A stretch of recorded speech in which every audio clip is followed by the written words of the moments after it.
What is there to write? What is there to say? Same thing happens every day. Not a thing to write, not a thing to say. So I take my pen in hand and start the same old way.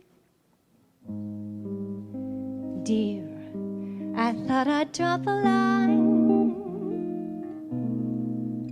The weather's cool, the folks are fine. I'm in bed each night at 9. P.S. I love you. So this is my first album that came out this year called Something Borrowed, Something Blue. It was recorded live in November of 2009 with 3 great jazz players from DC. They're called Unified Jazz Ensemble, and it's a bass, piano, and drums. And it's a tiny, tiny little club we recorded at in downtown Annapolis called 49 West. And I like the room because it's a very intimate place, and these songs I think are incredibly intimate, so I thought it was the perfect place. We had some rain, but all in all, I can't complain. Was it dusty on the train?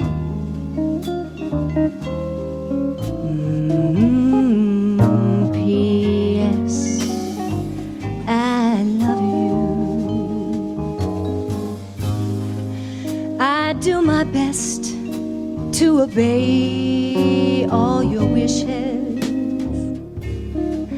I put a sign up, think.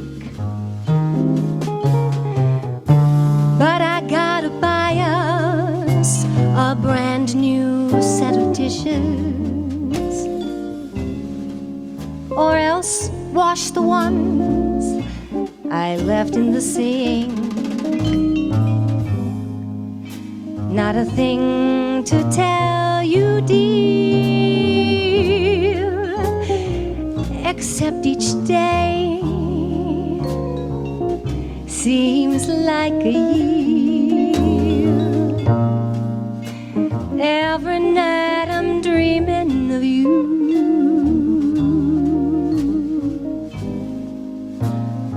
P.S. I love you. And when I created Something Borrowed, Something Blue, I started with the title itself. I wanted to do something about love, and what else says love but marriage, right? The Frank Sinatra song, Love and Marriage. And I thought, well, what is the opposite of the show I did at Blues Alley, Love in the Capital City? Well, it would be loss in the capital city. So I thought about all the songs that would be perfect songs about loss, and that maybe at the end of the show there would be this moment of redemption, you know. So I think that I started writing Something Borrowed, Something Blue as an exploration of the arc of losing love and then refinding it, as opposed to looking for love and then finding it at the end. Something, a different dynamic there.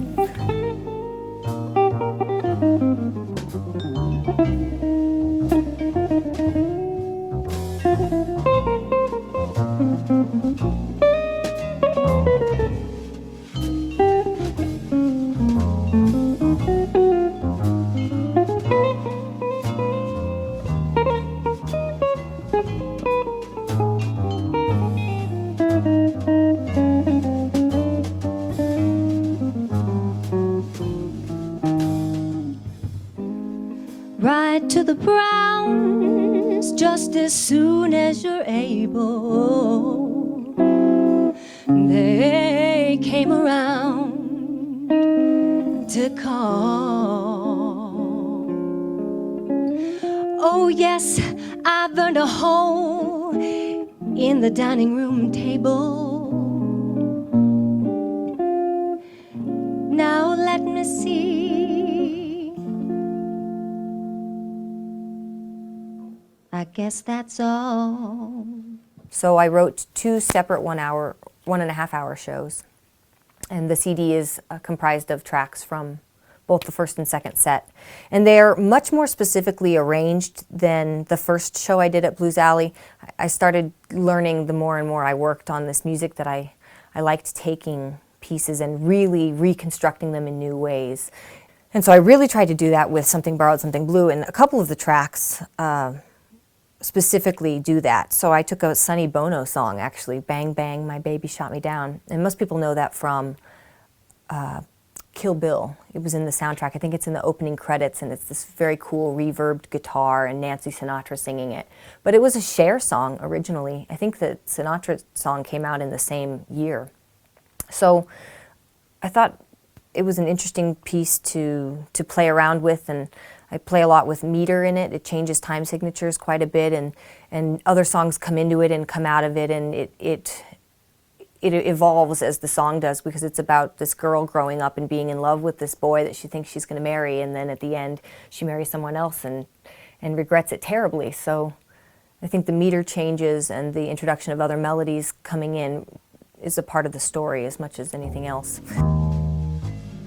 Nothing else for me to say, and so I close. But darling, darling, by the way, everybody's thinking of you.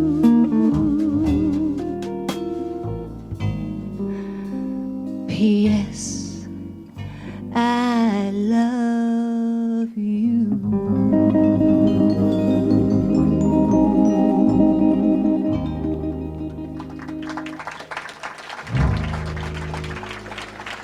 I also married 2 other songs in Love for Sale.